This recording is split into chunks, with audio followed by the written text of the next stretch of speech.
Okay. Which square is this? Wright Sq. Wright Sq. And you said this is the oldest square? One of the oldest. Okay. One of the 4 oldest. Curious, this is just my history mind.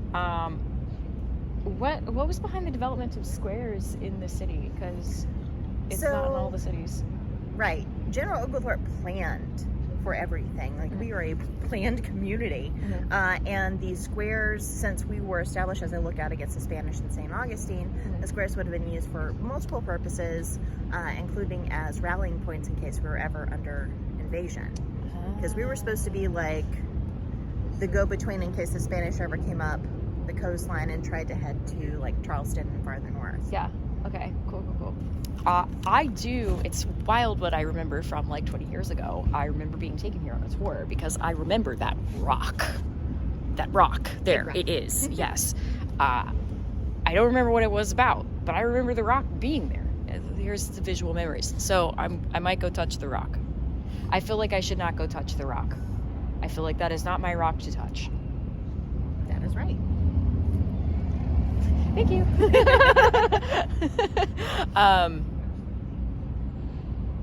There's movement around it. It's treading. That. Okay.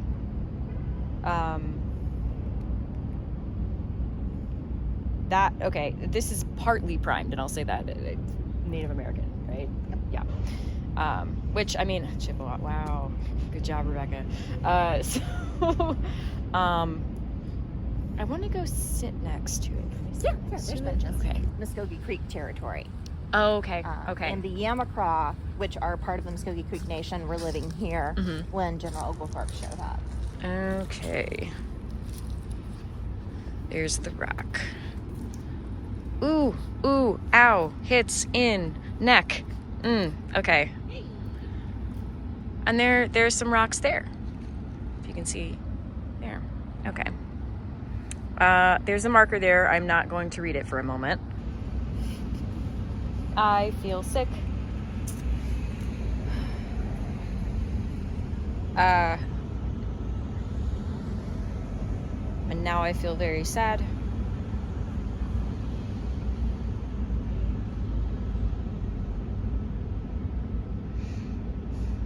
Having to do with word understanding that was not met. Sadness. There's a lot of sadness.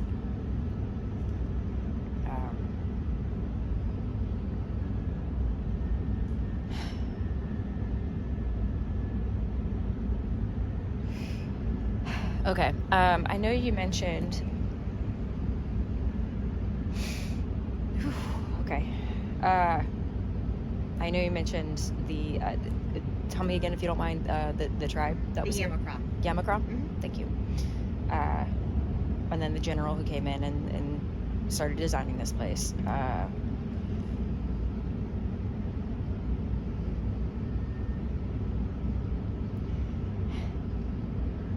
It feels like, to me, a kind of agreement that was made that was very cruelly pulled out from beneath them, and very quickly. Because it's like I feel almost like a carpet to have their defenses down. And what I don't like about this is it's like saying, oh, look at our heritage, these are the people who were here, and I don't feel like it says enough, and I don't know what it says, but I'm gonna look over. I feel like it doesn't say enough to the feeling of what happened. And it's almost like being like, oh, look at this, sacred area, but then what does it say to the people who were here? It's just that they're gone. It's erasure.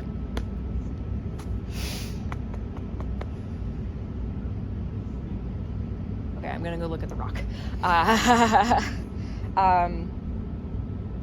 Cool. Okay. Okay, so before approaching,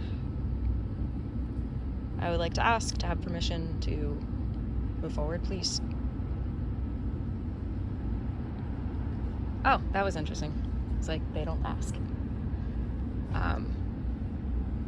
So that's friend and ally of the colony of Georgia. So it's in memory of the stone has been placed at the Georgia Society. So it says in memory of. Yes.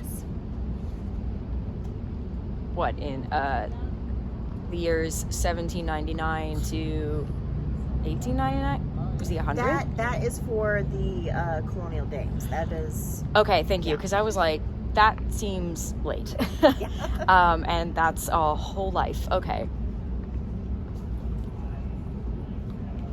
I feel, that's the thing, I feel ancestors here.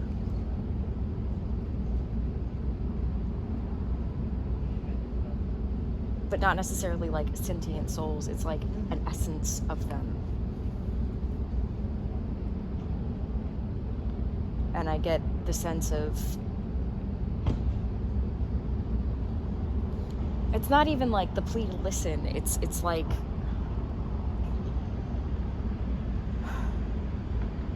to do,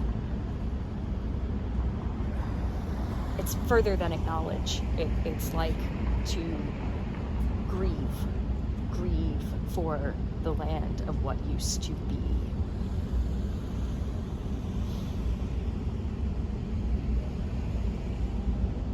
Wow. Okay. Kat, do you have things to add? When I first walked in, it just felt like coming up. And as we're sitting, it's just kind of low-lying, but it's everywhere. And I just have to sit down because it's right here. And then it was like right here. Yeah. So I was like, yeah, I know this feeling. Yeah. And I don't like this feeling. I don't like this feeling every time it happens. Yeah. Woo! I did not feel this when I was like 8. You've grown a lot since then. Yeah, it's like, wow, I shut off my abilities for a long time. It's 7:30. It won't chime for too long.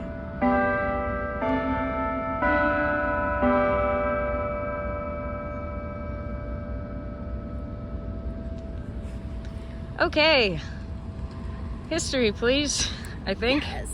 So I'm going back to my albums because I can actually show you who is here. So Savannah was founded in 1733 by General James Oglethorpe, but prior to him showing up here, this was a part of the Muskogee Creek Nation, and the Yamacraw specifically were living in this area, and they were led by this man, Tomochichi. Now, some people refer to him as a chief. That's not exactly what his title was.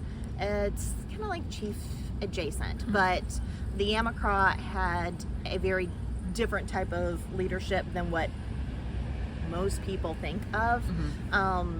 There was a lot of equality there, and it wasn't just him leading. He was a leader. He was the primary leader, you would say, but there were a lot of leaders within there. But the English show up, and Tomochichi had seen what had happened in a lot of other colonies where like the English or the Spanish had shown up and everybody kind of gets kicked out or kind of used as enslaved people, and he didn't want that to happen here. He thought that they could peacefully coexist, and they did for a while. Like, he and General Oglethorpe actually maintained a pretty good relationship, which was incredibly rare for that time. Now, Tomochichi was a much older man when the English showed up, and he passed away somewhere around 1739, I think. He had asked General Oglethorpe before he passed away if he could be buried in Savannah, and General Oglethorpe honored that request. He was buried here in the middle of the square, and some earlier maps from that time period, even going up to 1757, actually marked the center of the square as Tomochichi's grave. Wow. Now, records at the time said that there was a plan to put some larger marker there, some type of like pyramid-shaped something, but for whatever reason that was never placed there.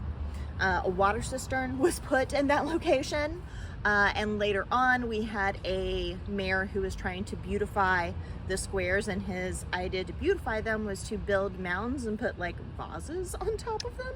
Okay. urn-looking things, which some people see those pictures and mistakenly think that is a burial mound for Tomochichi. No, it was just one of several mounds we have in squares.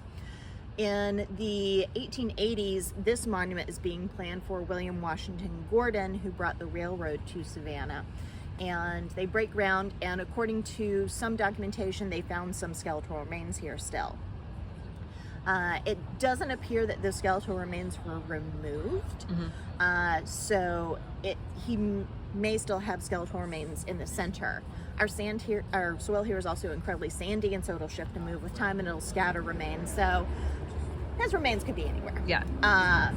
But his daughter-in-law, Nellie Kinsey Gordon, had grown up in Chicago with a lot of Native American friends, and she was livid when she found out that the monument to her father-in-law was disturbing the burial ground for a founding father of Savannah. So she contacted Aquarian Stone Mountain and had this huge rock brought here. She and the colonial dames had the plaque put into the center. Now, it was really interesting that you picked up on treading, like people walking, because there is the stupidest legend that if you walk around the rock and chant Tomochichi's name, that you will resurrect his spirit. See, I got the opposite. I got that his spirit was being protected. So it would seem to me that enough stupid people tried that his own felt the need to send protection, because I feel the treading. To me, it's like a warmer energy, but it's proof, I think, that stupid people can cause some stupid things to happen. I get more of a protective ancestral surrounding than that. But I imagine, maybe 50 years ago, even 100 years ago, that may have not been there. And you mentioned like a deal being like suddenly pulled out. After Tomochichi's death, his wife and his nephew kind of took over the primary leadership role. But the English who were here, like General Oglethorpe was already like going off to St. Augustine, going back to England and stuff, so he wasn't really here as much, and the colonial leadership at the time did not value Tomochichi's wife's leadership. They were like, a woman in power, what can she do? And that's when you saw the big shift change in the relationship between the colonists and the Amacraw, and they slowly start getting pushed out of Savannah then. Wow. Thank you. Kat, do you have words? I feel the same. Yeah, that's how I feel. Yes. There you go. Those are the words. The chanting thing. You missed my face. It was such a great face. I'm so glad you're able to replicate that for us. Anytime I come through here, because a lot of ghost tours come through here, and I watch them do this stupid thing. The ghost tours do it? Yes. They encourage this on go. And I always want to throw things at them. Thank you. If anybody wants to donate to your rock throwing fund, I believe you have a Venmo. Wow. That is so disrespectful. If you are on a ghost tour and somebody asked you to do some stupid shit like that, please do not. Don't do that. Do not do that. Never, ever, ever, ever. If they encourage you to do something to invoke the spirit, do not. It is more than likely going to be the most disrespectful thing ever. Just don't do it. Elect to not be a jerk. Yeah. We just got dinner because we needed a break. But I wanted to give a huge thank you to Amy. Okay, if people are in Savannah and they're just like, I know who I need to go to for my historically accurate ghost tour, who would they go to? Me. Yeah! How do they find you? My website is EnochaEdenfieldTours.com. My TikTok is Saltwave Spanish Moss. And my Instagram is Enie, E-E-N-I-E, Edenfield. And I'm also on Instagram if you want to do that. Yeah! Awesome. So everybody, thank you so much for watching. Kat, thanks for being here again. It's kind of a thing now. So. Yeah. Hi, guys! and we will reconvene. Patreons, thank you so much for helping me do these sorts of things, and more to come soon. We are going to the river now. Yep. Or something. No, we're drink and the river. Pink house, then river. And maybe that'll be a story later, but for us, we're just gonna go have fun. So, bye! If you didn't already know, I'm going to New Orleans, and I'm inviting you. This is not going to be just any trip. This is an all-inclusive trip. AKA, just get there and don't worry about a thing. What are we going to do once we get there, you ask? We are going to be immersed in the culture. That includes a jazz river cruise, a Cajun cooking class, a voodoo walking tour. To learn about it, obviously people like me will not be doing voodoo. Cemetery tours. I'll also be hosting workshops, as well as mediumship-led vibe checks. And officially, Catherine is going to be there too if you have paranormal investigation questions. This trip is not just about learning. It's about activating. It's about being with other people who are like us. If you're interested in joining, first 8 spots are 25% off. Bet you can figure out where to go to find out that kind of information.